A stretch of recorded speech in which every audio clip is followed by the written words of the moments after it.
It's wonderful to meet you, sir. Thank you for taking a minute out today. Yeah, thank you. You bet. So we're both here in the 816, and I want to begin. Where exactly are you at in Kansas City? I'm in the Northland, but my company is based down in the River Market area. Oh, cool. Very cool. Yeah, I've been all over. I grew up in Liberty. I'm in Lee Summit, work in Grandview. Used to live downtown. So yeah, all of the good stuff. Yeah, But yeah. I spent some time in Liberty. That's actually how I ended up in Kansas City. Was going to William Jewell. okay, excellent. I used to go up when people talk about the Chiefs. The training camp used to be up there when I was a kid. So I would go up there and play basketball with the guys after practice and hang out with them. No one was ever there. I mean, they Yeah, would be lucky to have like little flimsy ropes that would allow the players to know where to walk. But other than that, it just, it was cool. yeah. Compared to today, right, where it's a Yeah. it's a scene. Yeah, it's just a circus. So, well, let's get into your good work. Before we do that, 5 years ago, this pandemic changed our lives, changed so much, so many things about what we were doing. How did you get through that era, and how has it influenced the way that you work today? Yeah, so I was still an employee working through going from employee to owner of a marketing agency then. And in fact, we put a little bit on the back burner our succession plan for me to buy out the owner at that time because um, when it first started, we felt like we were in a good place. Quickly, we had a lot of clients in different industries get impacted and pause or pull back, marketing spend or projects. So quickly, we went to working from home and try to figure out what that looked like for us. And then within a couple months, a lot of new projects came through and came out of the woodwork. It was almost like people slowed down, and if their industry wasn't impacted, got off the road and are like, okay, we should do that website project. We should. I have time to think. And so we went into um, weird growth that I felt guilty about talking about because I had friends and colleagues working in other industries or with other types of companies or in companies that were impacted. But coming out of it, it's interesting because some of the effects of where how I work today. I'm in my home studio, Yeah. and I'm probably more hybrid than most of my staff who has new flex policies and has the option of being home more. Enjoys being in the office and changes in office space and everything else. It's just really changed things because I can be even with half of our clients being local or regional, we still do a lot of things more efficiently over Zoom instead of driving down the street. Yeah. So there's a lot that's changed. I think that will last for a long time for us in the day to day, and set us up, I think, well before AI emerged more recently to change life even more. Uh-huh. So let's get into your life as an agency owner. I want to know this. If I put you in front of a bunch of 12-year-olds in a grade school, it's career day, and one of the kids in the back of the room is like, "Hey, what do you do for a living?" How do you answer those kids? Yeah. This isn't in our official brand messaging, but what I would say to them and what I say to almost anybody is we help companies that want to get found by more of their customers or potential customers on the internet, whether that's helping them get found in Google or get found in Chat GPT now, and to make sure they've got a great website. So when you go there, you can find what you need. So what did you want to be when you were a kid? When you were 12 years old, what was your dream gig? I come from a family of doctors, and my mom was a teacher. She was the exception, and everyone has, aside from my mom and I, have doctor in their title. Brother and sister-in-law, and even my wife and dad, grandpa, everybody. But I knew pretty early on that I wasn't cut out for that. And so I thought I wanted to do something in the business world, thought it might be finance, got into the first couple of finance classes at Jewel. And I'm like, numbers are kind of boring. And when I took the first marketing class, got really excited and felt a lot more creative and entrepreneurial, even though I've never been on the creative side. I've been more on the strategy and analytical side of things. Kind of fueled where I'd go from there. And the ad agency world seemed like a fun place to be, or in marketing teams, and kind of went from there. In this modern explosion of consumerism, probably in our lifetimes especially, there's been all kinds of memorable campaigns. I mean, the soda companies do a great job. That milk got milk campaign. There's all these things that overnight became something that consumers saw immediately. In your estimation, what is a marketing ad PR campaign that you've witnessed in your lifetime that you were like, that's a gold standard? I think, it's everybody knows, what Apple's brand is, and they're always tempted and fighting the urge to innovate, but not move away from something that everybody knows and understands what it is. And I think the same thing goes for a lot of lifestyle brands like Coke and Nike and the examples you gave as well. And so I think that the challenge is being timeless, but also being patient enough to live with it when you have that great idea and that one that sticks.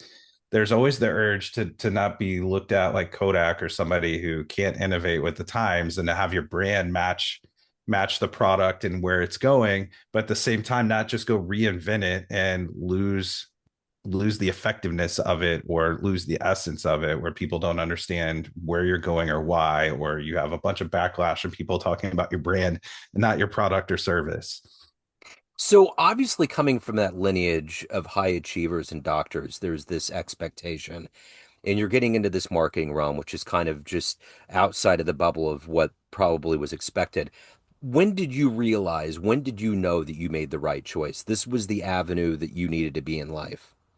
Yeah, it really came a few years into my career. I was working in an agency, different agency downtown. I'll be forever thankful to them for investing in me. I was a project manager. I was learning a lot of HTML and how the web works and how things get built. And that really served me well because I recognized an opportunity to move into something more strategic. Search engine optimization had been around for a while, but it was something where I was able to raise my hand. They sent me to California for some industry leading training, allowed me to transition into a role where I was leading that function for the agency. And that's really where I understood that this was a specialist type of thing that not that many people know relative to the industry in the world, where I could understand things that went into Google's algorithm, that I could help lead clients and brands into getting ranked and positioned well, and be looked at as relative expert in doing that. And so it really was validating after a couple of years of doing that, getting some great case studies, getting selected to speak on some national stages at some of the industry conferences, later being on the board of the Global Trade Association. That those were the moments that I was like able to look back and be like, this was the right path. I would have never guessed this in school. Wouldn't have ever guessed this in the first couple of years of my career, but where it went was the right path, and something that was really gratifying to when I took a breath to look back at it. You know, I'm listening to that. That's kind of how I take in books. I'm listening to the biography on Bill Gates before it turned into a behemoth, how he cultivated this prowess and this acumen to get Microsoft going. And it's fascinating because all of those early steps, it's like a really good film, like Rudy or something like that. Like, what were these early steps that like made them become who they are? So, what was the first big contract, the first client, or the first glint in your boss's eye that made you believe that you could land anything? You could do this. You could eventually become an agency owner. Did you have foundational elements that happened early on that made you do that? Yeah, I worked for two other great agencies in addition to Voltage, and so I really got to be around some people who were good entrepreneurs and business owners first, before and probably more so. And I don't that doesn't they're great agency people and great working with their clients, but they're not like they're business people, and they weren't an entrepreneurs, so they weren't accidentally falling into it like I have some colleagues who do and are trying to catch up on the business side. To go with the subject matter, they were balanced where they were good at both, and that really helped me. And the fact that I saw how they brought in outside support or would seek out peers and try to constantly level themselves up was great too, because those were great examples. And I think some of the biggest things that were growth moments for me. Looking down at my book, because I outlined several of them, including where a lot of things first clicked for me, but a lot of the mistakes I made, I was allowed to make mistakes. and I had no one ever over my shoulder. I had plenty of accountability and I had plenty of support, but I had a ton of autonomy, and that approach was really great for allowing me to have to make some of the mistakes, but along with it came a lot of big decisions I was allowed to make, and thankfully most of them worked out well. So who was the ultimate hero in your life? Who was the one that's completely been someone that's helped you evolve into who you are today? I it's hard to say one. I would say both of my parents. I mean, my dad modeled work ethic. I got to see his patients. I worked in his office for a summer or two when I was a kid, and getting to see that in real life of how people respected and had esteem of him without him having a big ego, and just kind of humbly and quietly going about his work was a great example. My mom being the teacher, had high standards and always tried to show me where the next high standard should be. And those things I didn't realize until I became an adult and got through some of that stubborn phases. And when I went to grad school on the side at Rockhurst here in Kansas City to get my MBA, that those things actually did matter to me. They weren't just things that mattered to my parents, but they mattered to me. I chose to go to grad school, and I've chosen kind of a life of learning, and to not and to check my ego or put people in place to check my ego if it ever starts creeping up over anything too. Yeah. So if you can meet one entrepreneur, whether it's somebody that's in your field or somebody else that you admire that's doing it right, that has a blueprint that you admire, that might help you on your journey, who would you love to hang out with? Have a lunch, have a little time with them. I often think of a few people. One that, looking at how he's done things um, in multiple different types of businesses would be maybe Mark Cuban. I could, and I don't mean that in if you take away personality and things other than that, just looking at the results of what he's done in multiple fields from um, any of the investments he's had or the businesses he's operated. I've always, ever since probably Shark Tank launched and be able to see how he thinks, to be able to pick his brain, because I feel like he can go from issue to issue, item to item, and isolate and separate and look at things objectively. As someone who thinks a lot and will overthink things, I had analyst in my title for multiple roles in my career. And so I was paid to think and look at it from all angles. I've had to fight that part of me because not making a decision or delaying a decision for weeks or months for my team, and the inaction has risks associated with it, and sometimes more severe than taking the wrong small action today and moving something forward. And so that's always stood out to me of how he can look at situations like that and take them piece by piece, but not sit on them and overanalyze them like I've had challenges with and had to learn through. Yeah, for sure. So, what is the ultimate motivator for you every day to wake up to do this work? You're in control of a lot of things. I mean, when you're an entrepreneur, there's a lot that's on your shoulders, and you have a high, I mean, you have to put quality work out, but you have your own soul you have to look after. What is that collective energy for you? Yeah, personally, I mean, I lean a lot into, personal faith and family, but in the workplace, I've really found my passion in the past couple of years as I've trained up and have some amazing people, great leadership team and people who have embraced and really high achieving in their roles, which allow me to focus on the things that 5, 10 years ago, I wouldn't have probably thought would be my passion, which are doing the thought leadership, creating content, having conversations like we're having, as well as having conversations with potential clients. I'm not a salesperson. No one in my agency has ever been trained in sales. We don't do sales, but we have the opportunity to talk to so many different businesses, business owners, executives, and to hear their challenges and problems without feeling like we have to pitch them or pressure them or work through a 7-step sales process and demos or anything like that. I get to be naturally curious and understand how they make money and work backwards and see whether it's me or my team that are the fit for them, or a colleague over here, or how whatever that looks like, and tap into their journey. So, the 2 or 3 meetings or 5 meetings I get a week or sometimes a day, those are wonderful opportunities for me to just tap into that entrepreneurial side of me and put myself in their shoes and hear their story. And it gives me energy. I had a call that kicked off our day yesterday, and it was with a team and talking about their growth plans and where they're going and the systems that they built and how they want to exit in 3 to 5 years. And it just gave us energy hearing their passion, their story, and whether we get to plug in with them as their partner or not. It's just cool to see how many different ventures there are and where they're going. So I'm looking back there and I see the badges that are hanging up back there. And the other day I was in my office and I had a whole bunch of them, like press credentials and stuff. And I found one from a film festival and like I can't remember, like early 2000s. And all these memories, these good memories came in. I totally forgot about it. If you think about your badges behind you, what is one that really brings back really good memories?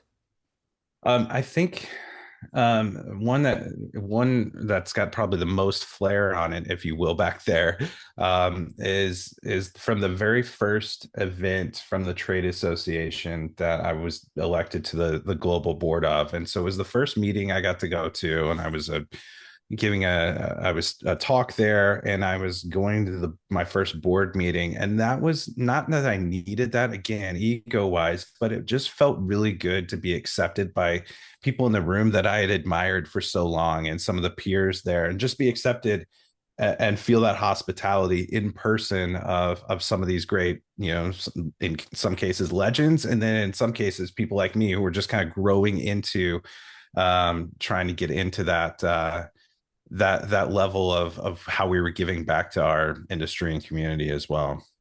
So if you were to have a dream tonight, run into a much younger version of you, say coming out of high school, going to Jewel, getting ready to charge into the world, and you could give that version of you a piece of advice based on this life you've lived, the choices you made, the wisdom you've gained, what advice would you impart? Yeah, I would have worked on, even if it changed every year or every 5 minutes for a while, I would have worked on mapping out where I wanted to be, and have a, much like companies have a 1, 3, 5, 10 year plan. I would have had a personal career 1, 3, and 5 and 10 year plan. And like I said, it would have changed probably a lot, but it would have allowed me to be more intentional, especially in an era where a lot of traditional systems were still in place for like performance reviews or opportunities and internal or external, and knowing how I would jump around or not. In that, I could have saved some of the mistakes I made. I could have probably accelerated learnings in some areas and learned in a more efficient way, and or probably avoided a year or two here and there of maybe wasted time, or finding out by doing it that I didn't like it, versus getting a taste of it on the side and realizing it wasn't for me. So whether that steer would have steered me toward different internships, or would have steered me toward really pushing and not settling in a certain season of life too. So one of probably one of the indelible parts of your fabric is going to be where you're at, and we're in Kansas City. What do you like the best about living in this community? It's so funny. I realize when people come visit, or family who don't drive around here or walk around here every day, of how much of a small town it is. I mean, I just ran into a friend when I was out on a walk over lunch downtown the other day, and we walked 3 or 4 blocks together. And it's amazing because everything feels so small. I'm moving offices to another part of the market, the river market, and it's like, oh, this is cool nook and cranny over on this side of the neighborhood that I don't walk over to often enough. But it's really the big small town, and getting comfortable with not staying in a bubble up here north, or grab coffee on the other side of town and realize that we have more of a community than we probably remember, especially after COVID killed a lot of different marketing clubs and trade associations and excuses to get together. Some more are emerging organically, but it doesn't take a big production to pull something together, to grab a happy hour or lunch event, bring 5 people together. Yeah. So of everything that you've done in your career, everything you've accomplished and become, what are you the proudest of? I think there's one case study specifically, although our team's probably about to beat it. But one that I was involved in that makes me really proud. I mean, we on a client's marketing investment, it was a 2,000 over 2,000% return on investment. We're talking they made millions of dollars on a just less than $100,000 spend, and it really changed the trajectory of what they were doing for marketing and lead generation in their company. But what was cool about that's been several years, is it helped me work toward building a framework and building my 5-step process how we build a marketing plan, which led to being documented in the book. And now I have a circle R for protecting the IP around it. But really building the platform for what we do today, built off of some kind of organic ways that we worked through a process with that client years ago. So everyone has a perception of you, your family, your friends, clients, everyone that you work with, employees, but you run the show. What's your perception of you? Who do you think you are? I'm someone who does not wear emotions on their sleeve. So it's probably pretty balanced, hopefully respectful, and someone who is a realist, and in many cases, much like what I experienced, I don't stand over anyone's shoulder. I try to empower and have people feel supported, but that they have autonomy to make decisions and to make mistakes, and learn the same way I did. So in many cases, the positives of that hopefully are that I'm a reasonable, easy to work with person.